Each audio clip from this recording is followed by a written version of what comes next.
Hey there, it's Justin, FullyAlive athlete pastor here, and I am just making this video to let you know that I have COVID. I tested positive for it Wednesday evening. It is Friday evening late right now. I just wanted to walk you through, and give you the update on what I'm dealing with, and hopefully help you guys out. So go ahead and bookmark this, save it, because hey, it's coming for you too. You will get it. We've somehow managed to make it 6 months without getting it, though we're pretty active in doing things in the community. Still, obviously our schedules aren't the same as they used to be, but we get out there, and if you get outside of your house at all, you're going to get it. It will get you. It's so contagious. You can have it and not even know it and pass it on. So we got it. Let me tell you about how that happened. And I'll tell you kind of the symptoms that we're dealing with. And I say we because our whole family has it. We've all been tested positive for it. We all get it. Okay, so check it out. Somehow along the way, my wife, we think, picked it up first, probably at work or something like that. And she developed symptoms on Sunday night and was just feeling terrible, crying. It was miserable. And then Monday, of course, she wakes up. It's Monday. She goes to her doctor and gets tested. It's a slow test. It took 48 hours to get the results. So Monday, Tuesday, she's miserable. I canceled all of my meetings and things like that and appointments out in the world because I'm thinking, I may have been, we don't know if she has COVID. We probably does, but I didn't want to pass that on unknowingly to anybody else, so I didn't get out there and do anything like that. So I stayed home with her on Monday, Tuesday, then Wednesday, I'm getting in the shower. I'm going to go. She's feeling better. I'm getting in the shower to go and get ready to go to a meeting in town. There's going to be a lot of people there. And she gets a call or an email or something telling her that she's COVID positive. So at that point, cancel the day and all the activities and go back to, okay, now what are we going to do? So we all got tested. We have 4 kids. We all went and got tested at Emmy Labs. It's a quick test. It takes you about 2 minutes, and you drive in, drive out. Well, about 6 p.m. that day, we got the results, and 5 out of 6 of us are positive for COVID. So my one son is just, I guess, bulletproof to it, or maybe he has it, and that was a false negative. We don't know, but he has no symptoms, so we'll see. So anyway, so I started to immediately feel symptoms right after getting the test back. Just kind of flu-like symptoms, fever, chills. I've been checking my, thankfully, I got a good doctor friend who hooked me up with one of these O2 pulse monitor things. So I've been looking at my oxygen levels and pulse, and then checking my temperature. And it's been high, but the rules are for COVID is to treat it. You just try to keep. You want to medicate, right? So you want to alternate the Aleve and the extra strength Tylenol, and then you can you could do ibuprofen and Tylenol, just alternating those, and some NyQuil at night. Well, that's what I've been doing. So you want to rest and you want to hydrate. You want to have clear urine, and that's the key. You want to have more liquids than you normally take in when you have COVID. Been trying to keep up with that. However, the monkey wrench in that is I don't feel like doing anything. I've been it's been hard for me to get out of bed. So I'll tell you, the first day I slept a lot in the afternoon, actually, although I woke up feeling pretty good the first day, Thursday, and then just crashed because I started to feel bad again and went back to bed. Woke up at 8. Somebody brought us Chick-fil-A, which is awesome. Had some Chick-fil-A, ended up going back to bed at midnight. Well, I slept from midnight till 4:30 p.m. 4:30 p.m. That's about 16 hours of sleep there. Now, got up, made some phone calls, returned some calls, got a lot of that stuff to do, and get ready for Sunday. But, just thinking about it, it's a beat down on your body to go through this thing. I mean, it's flu-like, but it is flu-like, but it's scary too because there's a lot of unknowns about future ramifications. If you have this, what could it possibly do to you? So that's why I've got the O2 monitor that you put on your finger and test your oxygen levels. Avoiding all exercise and strenuous activities, but while I'm in the quarantine phase here. But hey, there's another thing there.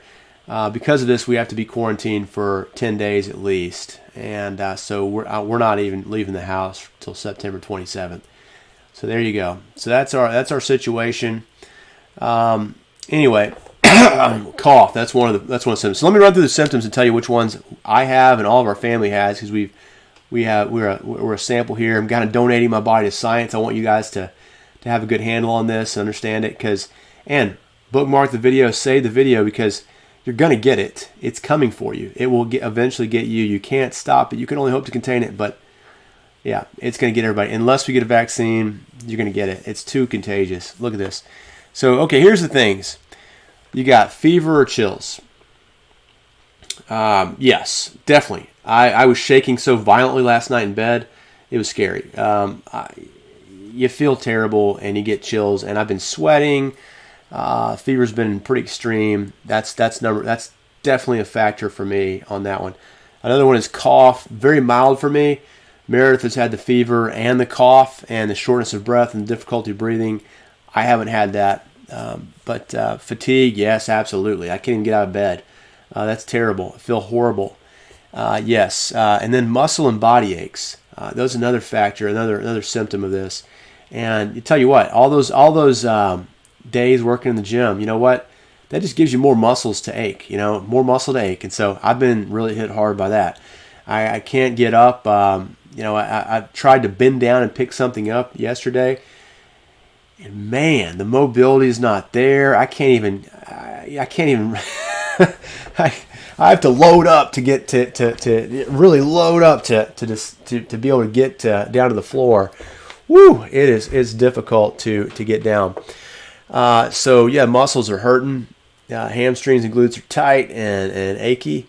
Yeah. Headaches. I haven't had that one, though some of my kids have, and my wife has had that. Loss of taste or smell. Yeah, so Meredith has actually been experiencing this, which is stinky, because that's bad, because people have been bringing us good food to eat, which is great. We got great friends who have been bringing us food. Well, that's a negative. But the positive, though, is she can't smell how stinky I am, and our teenagers don't shower. So that's good. There's wins and losses there on that one. So sore throat, we haven't experienced that one. I'm just going through a list here of possible symptoms. Congestion or runny nose, mild on that one, nothing for me. Now, there's some GI ones like nausea, vomiting, diarrhea. One of my kids has actually had that one. That kid hasn't had a lot of the other stuff, but that one's really hit that kid hard. So, that's a bummer. Okay, so then you've got some other more serious ones, which are trouble breathing, persistent pain or pressure in the chest, new confusion, inability to wake or stay awake. Yeah, it's been actually kind of where I'm dealing with here, but mine's sort of just from feeling awful. It's like I can wake up, but I can't get up because I just feel so bad. So yeah, that's bluish lips or face. Yeah, definitely if you have a blue face, go to the doctor. Get out of here. Now, I have an O2 pulse monitor thing, so I'm checking the oxygenation levels. Even if I feel okay, if my oxygenation levels is below 90, I need to get to the ER, or the emergency room.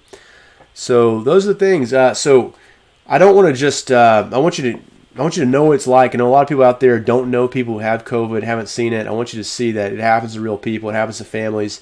And you need to know that, and it's going to happen to you eventually. It really is. It just people keep getting infected and spreading it.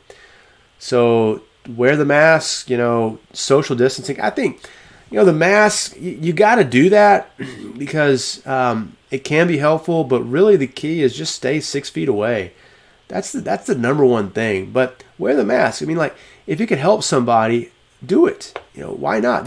To think that, oh, me not wearing a mask, I'm not going to let those the government, take away my freedoms, to wear something on my face. But look, you got to right. Christians give up their freedoms all the time in order to serve other people. So the most unchristian way to think is, oh, I'm not going to let somebody tell me how to put a mask on my face. Just wear the mask. It could be a helpful thing to save somebody. Look, I'm sitting here aching, fever, sick, because apparently somebody infected my family due to, I don't know what. We don't know. It's a mystery. But your actions have consequences, and you got to realize that. So we can decide to stand up for our freedoms, or we can be the sheep here and get in line and just wear the mask, And I'm happy to be called a sheep, because I've got the good shepherd. If you think I'm an idiot, doesn't matter.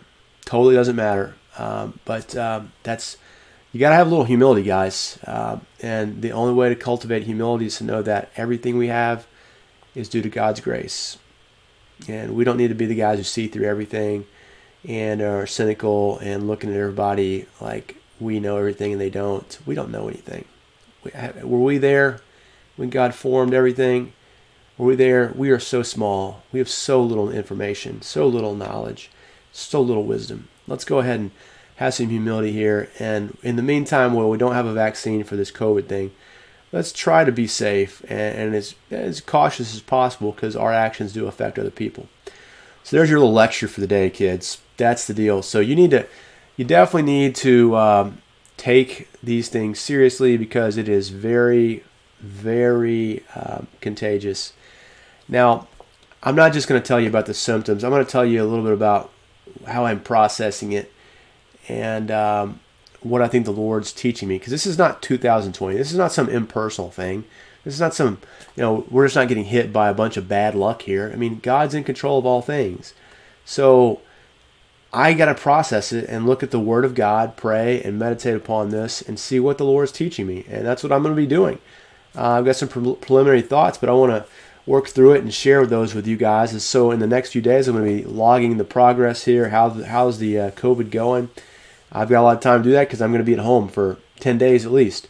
So I hope to be able to share that with you and to come up with some well-formed thoughts on this thing, beyond the initial things, which is sort of anger that this is happening to me and my family, and to see them suffering, and to think about all the people that are negligent on this. There's a lot of kind of blood boiling there thinking about that. So those are just some honest thoughts from me, but I want to get to some more sanctified thoughts as we progress along through this. So I'll be looking through the Word and praying, and I encourage you to do the same. And one thing that you can be praying for is for a vaccine to come. And I think vaccines are part of God's providence. God has ordained science because we as human beings are made in His image, and He governs all things. And because of this, there is regularity, there is order, there is cause and effect. We can take principles and apply them to stop things like this. I mean, Spanish flu, who's heard of that now? Who gets that? Nobody. Tuberculosis, these things are, all the things you get vaccinated for, chicken pox, etc. We're able to take principles that we've learned and apply them because of God's sovereign providence and hand in this, and we see it all the time. So we're going to pray that there's a vaccine quickly and effectively distributed to people to stop the spread of COVID, because it's devastating. People die from it. Thankfully, we don't think we're going to die, but you never know. This could be my last video. Who knows? This could take a terrible turn, a left turn here. But just let you guys know, pray for a vaccine for this, something we can all pray for. And when we all pray, then God takes the wheel and pushes it and releases those blessings, upon His people that have been stored up from eternity past. When we will humble ourselves and pray, God heals. He does. So that's just an exhortation for you. Be looking for more videos. I hope to be able to share more if I feel up to it. You caught me in a good time here. I wanted to do this for a couple days now, but just haven't been up to it. I've been asleep. So hope that's helpful. Y'all stay safe. Be good, and I will talk to you very soon. Peace.